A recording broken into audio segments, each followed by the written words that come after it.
properly. We want you to do it for a continued lifestyle change. And so we've got some experts here from Paradise, from IHP. We've got a dietitian. So, Mike, we'll start with you.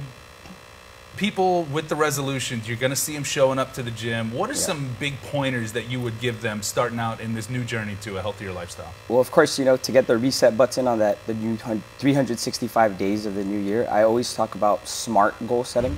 So SMART goal setting is an acronym. It stands for specific, it's measurable, attainable, and then it's got to be realistic and relevant to your life. And then, of course, like any other goal in life, you have to have a time bound. Right. So SMART goal setting. Always start basic, keep it simple. Everybody's different.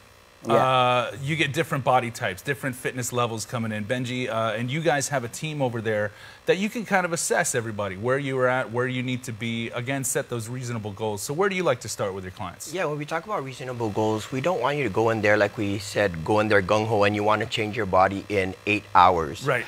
Really think about the fitness regimen that's going to suit your needs. You know, at Paradise Fitness Center, we have over 100 classes every week at our 3 locations. There's anything from dance fitness to power training, strength training, cardio fitness, cycling. There's going to be something that's going to appeal to you. And if you're one of those people that have a hard time being self-motivated, man, the group fitness setting is the best. Yeah. If you're competitive with other people, if you just want to reach that specific goal and have someone in a friendly, competitive type of scenario, then use those group fitness classes. But start off slow. And start within your abilities. You can't be like, you know what, I want to be ready for the NFL tomorrow. That's just not going to happen. Find something that suits your needs and work it gradually, slowly. Like what Mike said, time-bound, and also be realistic. Because that's the people that try to do everything all at once, they're the ones that burn out the quickest. And of course, you know, having a good fitness plan is one thing, but the diet to go along with it, it's well documented that the diet and exercise go hand in hand. So what are some good tips to change the lifestyle but not completely overhaul their entire life? Yes, so being a little bit more mindful to begin with is a great start. Thinking about what are, on an individual level, there's probably big gaps that don't require too much thought. So starting with that and trying to make sure that you're honoring your hunger but also respecting your fullness.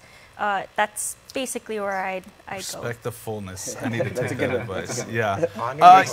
We see all the fad diets come and go, and those things, you know, they seem appealing because, these quick results, but it's not really good for that long term. What do you think is a better way to approach things? Having some intuition, you know, and going back to the basics. Asking yourself if you remember your food groups and if you eat all of those every day.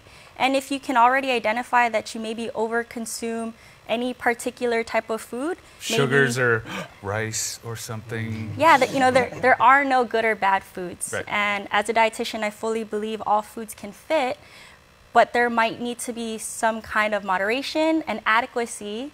If you're not consuming any vegetables or not drinking enough water, those are great places to get started. Listen to your body.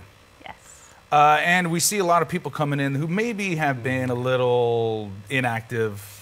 They go in, they want to do all the workouts to work all the muscles. I think that's where you see a lot of injuries. So, doctor, if you could tell us ways to prevent those kind of injuries and the proper way to do things or how to learn more about them.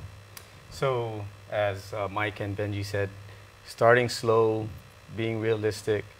I like all the energy that they have with they're motivated, they're excited about changing their lifestyle, which is great. Especially once they see results. Exactly. But be patient, work up to your fitness level. So if you're on the heavier side, obese, you know, really work on light, low impact activities such as water aerobics, just walking, stationary cycling or biking. Those are very low impact activities where you get started, work up your fitness, and you will hopefully remain injury free. Yeah. But to go back to the diet part, I have to say something. Because my kids and my nieces and nephews would disagree that there are bad foods, right? So, and that's one thing I tell my patients constantly is don't drink your calories. And so really stopping the sodas, stopping the sweet teas, stopping the juice. It adds up. It adds up. I mean, and it's so easy because it's everywhere.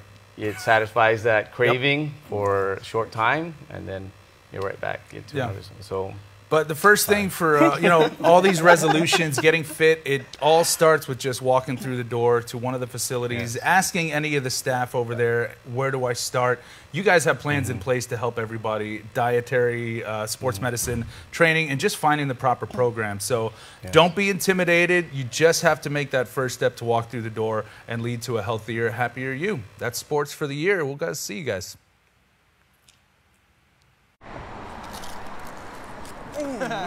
Just wash it later, bro.